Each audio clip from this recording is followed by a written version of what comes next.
Eta orain, urrengo hizlariari eskatuko diogu igotzeko. Aurrera, Felix Zubia.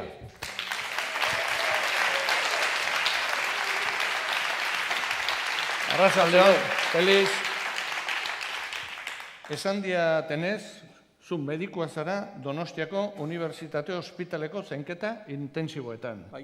Baita Euskal Herriko Unibertsitateko Medikuntza eta Erizaintzako Fakultateko irakaslea. Baita Euskadi Erratiko Osasun Etxea Saioko esataria. Eta baita bersolaria. Bitxarra. Zure autodiagnostikoa zer da? Hiperaktibitatea? Gure amak esango luke saltza guztitako arraia. Euskal ezaerak 10 ofizio eta 11 miseri. Eta diagnostiko medikoa hiperaktibitatea. Aurra nintzanean etzan eta horrek libratu nion. Felix, hemen zaudela aprobetxatuz kanpaina ere pasadugu eta galderatxo bat egin nahi nizuke erderaz. Pero vosotros, ¿qué queréis? ¿Buenos versolaris o buenos médicos? Bueno. Esango dugu, neriz Xabier Letek esatezian, izan beharko nukela beti bertsolari baino mediku hobia. Ez da oso zaila, orduan. Hortzen abil. Baina erantzunez batzuk astu dute forensiak mutuak ere badiala pentsatzen dute. Eta, bueno, amur ondina ematea olako kanpaina guztitan beti adibide medikuak izatea, ez? Badirudi, ez dakit, mediku euskalduna txarra gehala, ez da gula ezertarako balio. Beti adibideak oietxek dira, ez? Moen beste batzuk ere esan dute, osakidetzan dirua mediku euskaldunetan gastatzea, ez dakit, alperrikakoak izango baginak bezala. Bueno, nik mediku txinatar bat jarriko nitek. Oso ona, Oso ona, baina txinatarra. Bi domina bintzat bahituzu. Ez dakit. Bersolarien arteko medikurik onena zea, eta medikuen arteko bersolariek onena. Hori bai, bintzat. Bueno, ez dakit, Badet ikasle bat bain, karreran, medikuntzan, eta ni baina bertsolari hori izati espero dut. Eta erizainak ere pare bat badia, igual osakidetzako txapelketa antolatu. Bai, Bagoaz aurrera. Ikusten duzten bezala, orain Felix Zubiak atletiki buruz, itzengo digu, ez barkatu, osasunari buruz. Eskerrik asko. Hemen daukagu gaurko gaia. Zerk eragiten du gure osasunean? Kasu bat aurkeztuko izuet, kasu kliniko bat. Hor txartel batzuk utzi dizkizue, eta medikuntza demokratikoa egingo dugu gaur. Orduan zuen eritzea jakin nahi dut. 58 urteko gizonezko badaukau, eta biriketako minbizi bat diagnostikatu berri zaio. Duela 2 egun. Erretzailea da, 2 pakete egunean, dukadoz eta beltza. Minbizi aurrekariak dauzka familian, fundizioan lan egiten du, eta zerk eragin du bere minbizia. Orduan, pentsatzen dezuenak tabakoa izan dela, favorez, txartel berdea. Fundizioa danak, pentsatzen dezuenak, gorrilea. Eta pentsatzen badezu hori familiko aurrekaria diana, favorez bilak altzatu. A ber.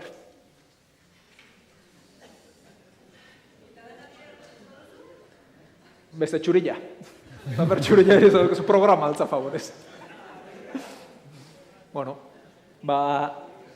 guazen pixkanak ikustea. Zerk eragiten du gure osasunean? Gaina politiko bati buruz ondo hitz egitean ator gaur.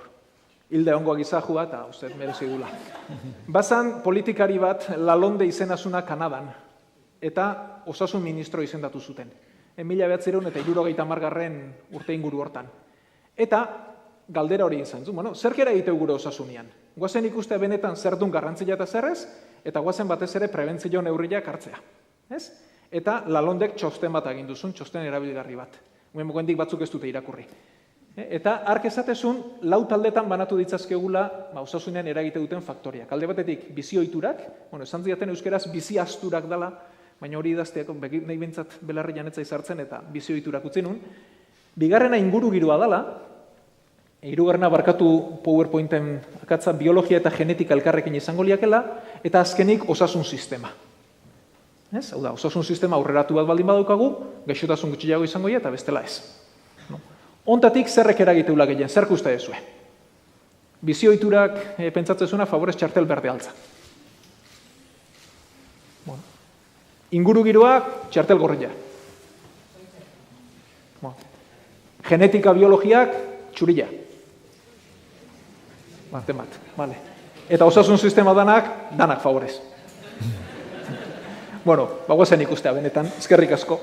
Bueno, hau da 1986an eguneratu zigutena, baina esate zuten 150 batez ere gure bizioituretan egongo litzatekeela, ez hau da. Gero hontan garatzen joango gea, baina garrantzitsuena norbeak egunero egiten dala.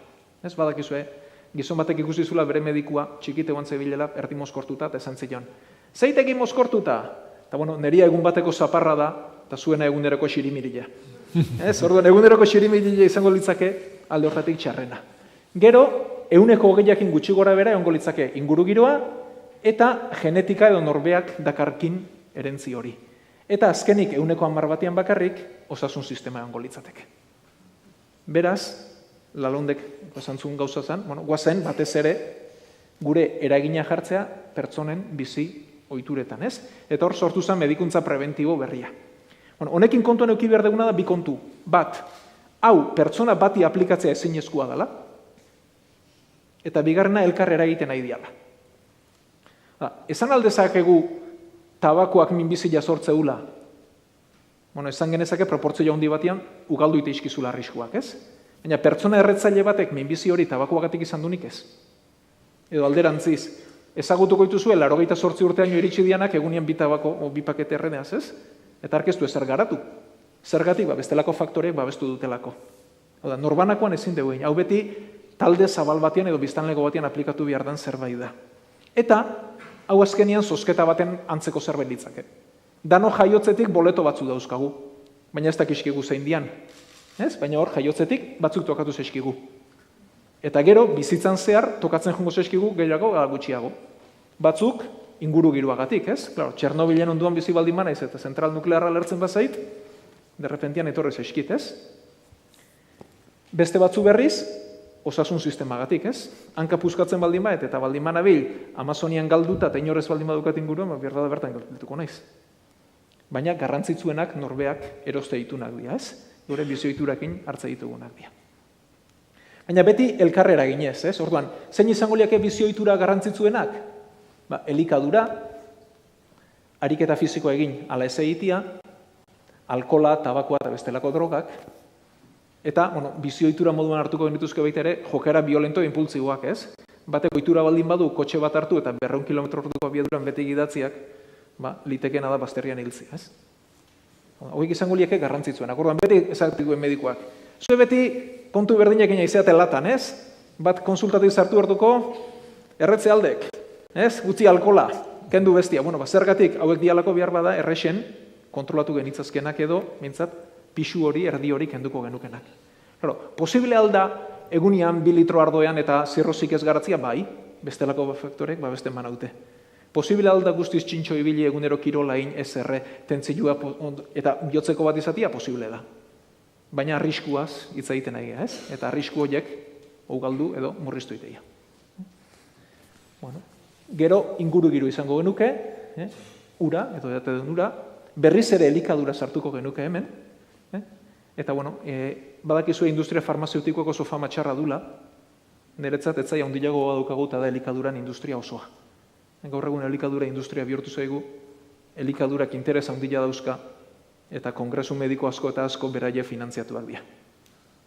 Orduan kontuz, kontatzen eskiguten gauza guztiak. Eta azkenik kutsadura, ez? Orduan, adibidez, Petronorren onduan bizidanak, muskizen, badakigu horrek arrisku batzu ditula. Hor daude. Onargarriak ala ez, baina arrisku horiek hor daude. Gero, biologia genetika. Gaixotasun batzuk, gaixotasun genetikoak dira, ez? Ezagutze ditugu. Jaiotzetik, zu gene badaukazu, eta gaixotasun bat garatzea dezu. Bai, hori ala da. Baina batez ere, hori baino, garrantzia handiago du, gaixotasun batzuk jasatzeko daukasun joera, edo ez, edo resistentzia. Eta gero, momentua tokatuta, gaixotasunak garatuko zuala ez, inguruko faktoren arabera. Goindala 10 bat urte edo gogortzezate doli ardiaz. Eta genoma proiektuaz, pentsatzen zen genetika eta gene guztiak ezagutuko genituzkela gaixotasun guzti horiek nondik zetozen, zergatik zetozen. Eta ze atera zen handik? Gauza gutxi. Gaixotasun genetikoak ezagutza ditugu, baina gaixotasun gehienak ez dira genetiko hutzak. Atzetik datozen faktoreagatik datoz, ez? Orduan joera hori bai ez, eta momentuan dauzkagu liburu pila bat, baina hizkuntza hori ez dugu ulertzen. Beraz, hori hor gelditu zaigu. Norbaitek interpretatu zaigu gaude. Eta azkenik, osasun sistema. Osasun sistema ona bihar deu, kalitatezkoa bihar deu, baina hori bakarrik. Irisgarria ez du bat ere balio, hiriburu batean ospital oso on bat izatiak, jendia oso urruti bizi baldin bada eta haiek ezin badute iritsi. Edo, bailara batzutan bai eta beste batzutan ez, eta gero jasangarria izan behar du horrek ze kostu duen ere, ez? Dana ezin da modu guztietan egin, goindala gutxi daukazu adibidea C hepatitisan tratamenturako, ez? Erremedio bat daukau. Ordaindu dezakegu, hori ja beste eztabaida balitzak, ez? Bueno, eta hau da lalondek ikusizuna. Zertan gastatza du dirua? Batez ere osasun sisteman, 180. Inguru giruan 1,5. Genetikan 1,7, eta bizi ohituretan 1,2. Eta horren esan zuen, guazen benetan alderantzizko medikuntza bat egitea, ez? Guazen, honea pixka bat geixio bideratzea. Noski, erremedioa jartzea beti garestiago izango, ez? Baina gertatu danian. Ezin da guztiz alderantzizko bihurtu, baina bai honi diru gehiago eskaini beharko geniokela, ez? Azkenean baliabide gehiago eta gauza gehiago. Eta batez ere kultura aldaketa oso bat. Bueno, hortxe gabiltza.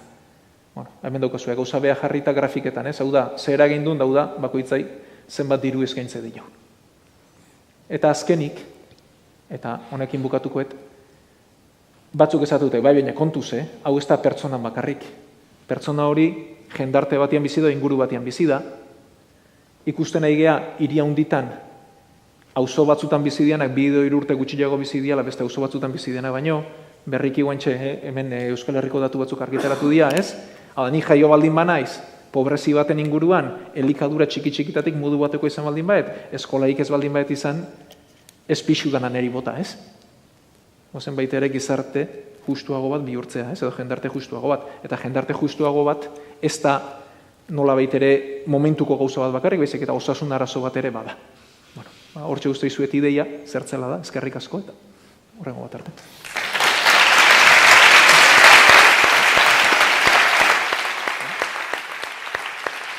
Oso ondo, Feliz.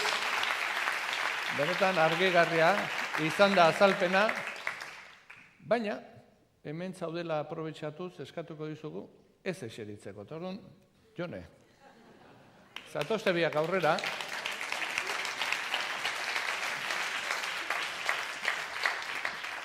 Eta ara, Feliz, zu persolaria zara eta udara guztia pasauzu herri-herri, parrandaz-parranda. Gaur medikuaren gana joan zara. Analiziek zer eman duten ikustera. Jone, zure medikuak mai gainean dauzka, eta zeru oskarbi batian baino izar gehiago ikusten da bertan.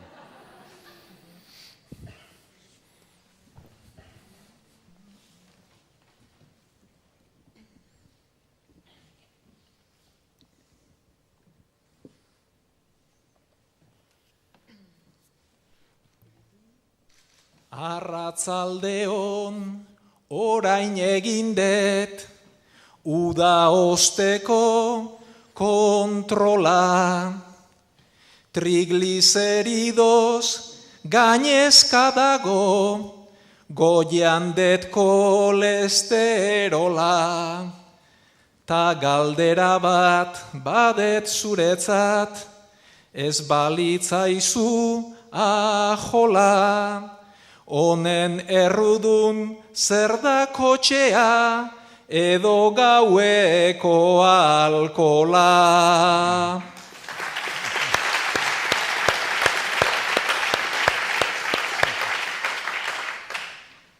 Nabaritzen da zuk ez duzula, sarritan edaten ura, beraz argi da patxaranak du, izar guztien ardura.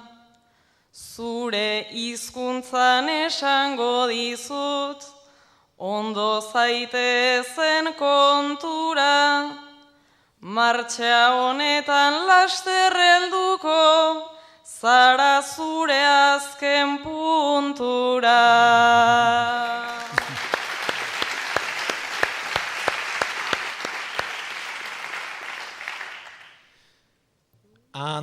bizitan izarrak baino, gaizki zabiltza akaso, bat 80 kilo naiz, gizon fuertea naiz oso. Ohitura hauekin nik dakidanez, bat ezin da jarri gaixo, urte askuan hortxe dabiltza, egaina eta lizaso.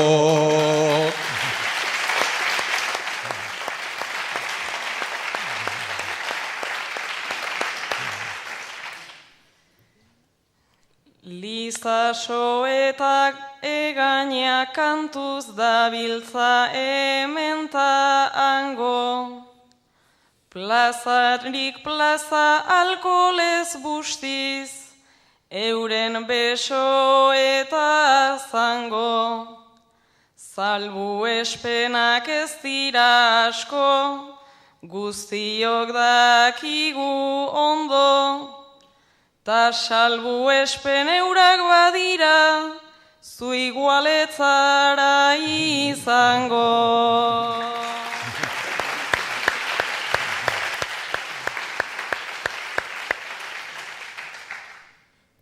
Salbuespena nahi nuke baina, badet nahikoa zurtzi, eta neurrian ibiltzen etzun, inork ondo erakutzi. Nik parrandari fuerte helduta, kirolean berriz gutxi, dudatan nago zerbeza edo arnaza hartzea utzi.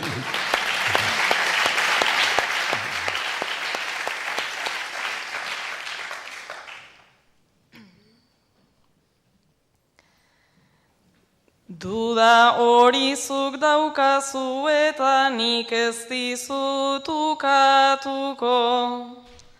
Hau hobetzeko ez daude eta zuk uste adinatruko.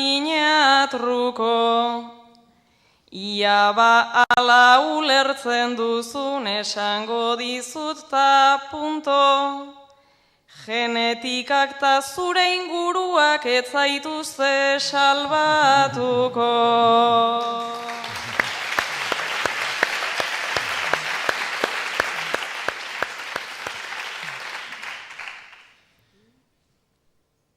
Ez det bizi nahi neure egunak, fraile txiki baten gixan. Ez det egon nahi egun guztia, mediku baten gerizan. Nik berdin jarraituko det, ta zu oso txintxo izan, ta hilda gero gainean jarri, oso gustora bizi izan.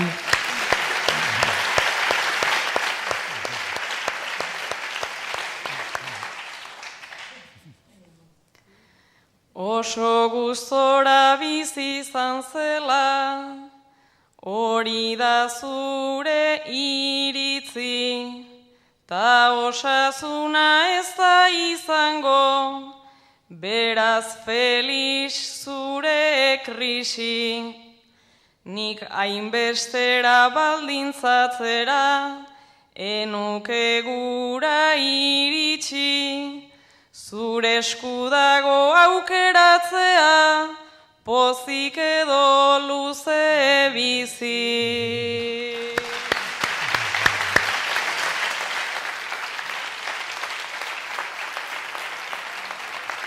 Eta albaldin bada, pozik eta luze.